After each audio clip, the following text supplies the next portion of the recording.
friends, it's Amy Tangerine here, and I have something a little bit different to share today with you. I am in Juniper's room. I've tried to record this in numerous places, but last week I turned 45 years old on October 5th.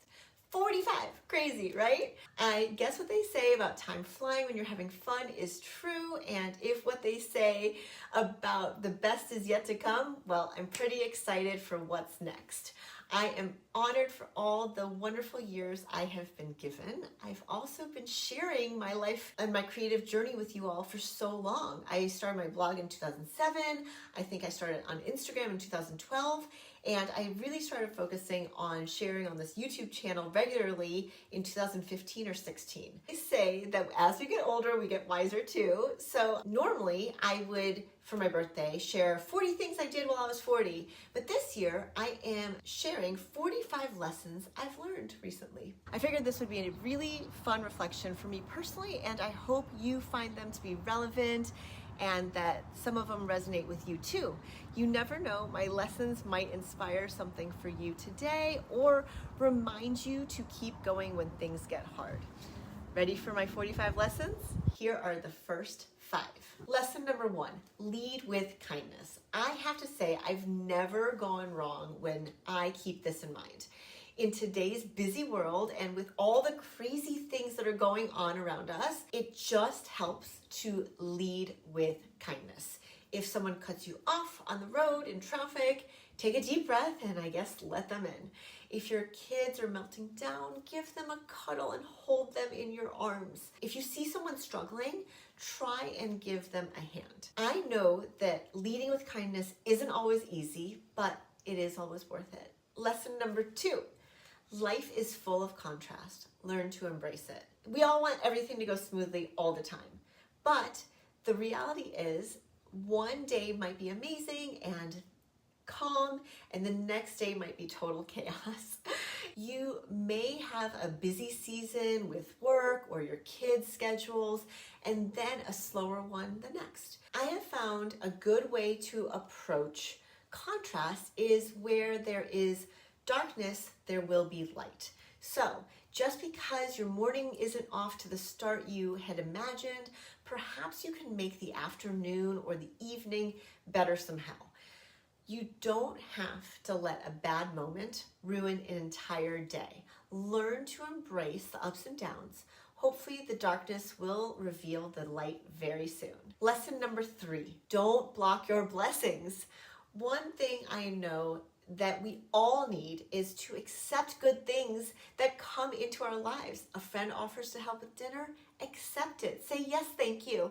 A promotion comes your way, you've earned it. A one-of-a-kind opportunity lands in your lap, don't shy away, you deserve it. So often we assume that we aren't ready or we're not good enough or we didn't work hard enough for something, but that's blocking your blessings. What's meant to be will find a way to you.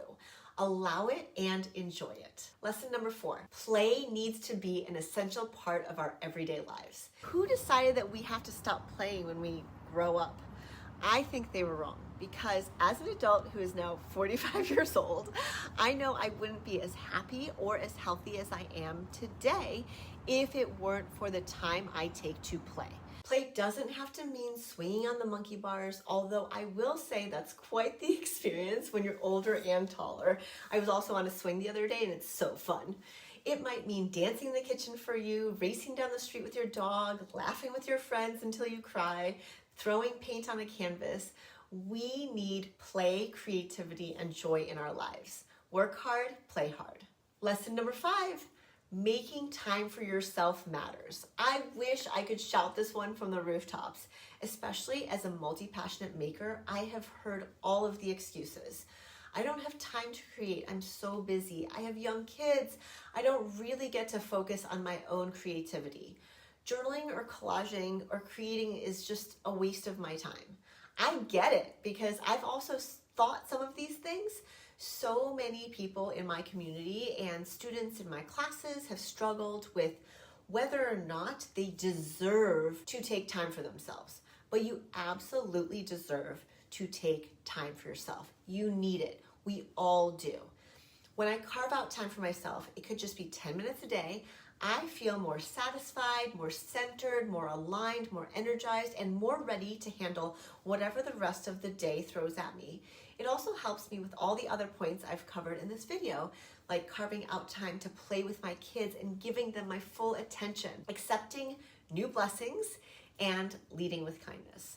So often we have this idea that taking time for ourselves means booking a full day at the spa or starting a workout routine or doing something for somebody else. That's great and everything, but taking time for yourself today can be as casual as taking 10 minutes to doodle on a notepad or listen to a podcast you love while you're on a walk.